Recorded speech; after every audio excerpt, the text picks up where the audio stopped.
ফিলিস্তিনের গাজা উপত্যকায় সামরিক অভিযানের নামে গণহত্যা চালানোর অভিযোগে ইসরায়েলের প্রধানমন্ত্রী বেনিয়ামিন নেতানিয়াহু সহ তার সরকারের ৩৭ জন কর্মকর্তার বিরুদ্ধে গ্রেপ্তারি পরোয়ানা জারি করেছে তুরস্ক।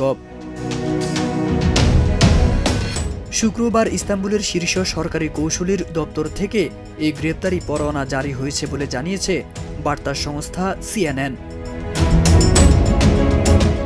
গ্রেপ্তারি পরোয়ানায় উল্লেখ করা হয়েছে গাজায় গণহত্যা, মানবতাবিরোধী অপরাধ ও গত সেপ্টেম্বরে আন্তর্জাতিক ত্রাণ বিতরণকারী জোট ফ্লোটিলা আটকে দেওয়া অভিযোগ হিসেবে। ইসরায়েলের পররাষ্ট্রমন্ত্রী গিদন সার বলেন, এরদোয়ান তুরস্কের বিচার ব্যবস্থাকে রাজনৈতিক প্রতিপক্ষদের মুখ বন্ধ রাখতে এবং ভিন্ন মতাবলম্বী সাংবাদিক, বিচারক ও মেয়রদের বন্দী করার কাজে অস্ত্র হিসেবে ব্যবহার করছেন। কিন্তু গাজা নিয়ন্ত্রণকারী গোষ্ঠী হামাস একে স্বাগত জানিয়ে বলে, গাজা ইস্যুতে তুরস্কের জনগণ ও তাদের নেতৃত্বের আদর্শগত অবস্থান এই পরোয়ানা আরও একবার নিশ্চিত করল। তারেক আজিজ খান, প্রজন্ম 24।